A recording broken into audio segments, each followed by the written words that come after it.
మిత్రుడేడి ప్రాణమిత్రుడేడి ప్రాణమంటి ప్రాణమిత్రుడేడి మిత్రుడేడి ప్రాణమిత్రుడేడి ప్రాణమంటి ప్రాణమిత్రుడేడి మిత్రుడేడి ప్రాణమిత్రుడేడి ప్రాణమంటి ప్రాణమిత్రుడేడి మిత్రుడేడి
తల్లడిల్లేరా చిన్ననాటి జ్ఞాపకాలు గుర్తు చేస్తే మనసు తల్లడిల్లేరా చిన్ననాటి జ్ఞాపకాలు గుర్తు చేస్తే మనసు తల్లడిల్లేరా చిన్ననాటి జ్ఞాపకాలు గుర్తు చేస్తే మనసు తల్లడిల్లేరా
మిత్రులందరూ కూడా విజయాన్నను కోరుతా ఉన్నారు కాబట్టి మరి ఈ సందర్భంగా సరే ఎవరమైనా కూడా ఈ భూమి మీద పుట్టినటువంటి ప్రతి ఒక్కరం ఏదో ఒక రోజు ఈ మట్టిలో వరిసేటువంటి వాళ్ళం.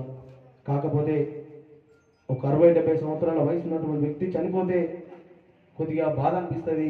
తర్వాత మనకు మనమే నెమరు వేసుకుంటాం, అయ్యో అన్నీ ఈ చూసిండు కదా ఈ ప్రపంచం మీద, సరే కాలం చెల్లించుండని కొద్దిగా ఏడుస్తాం. కానీ వాళ్ళ ఇంకా కొన్నాళ్ళు బ్రతికి ఆ పిల్లల కోసం, తన భార్య అమ్మ నాన్న కోసం మరి ఇంకా కొంత ధైర్యంగా ఉండేటువంటి వ్యక్తిగా బ్రతికి ఉండేవాడు. కాబట్టి ఏ లోకంలో ఉన్న విజయన్న గారి ఆత్మకు శాంతి చేకూరాలని ఆ భగవంతుణ్ణి నిన్ను మనసుతోని ప్రార్థిస్తూ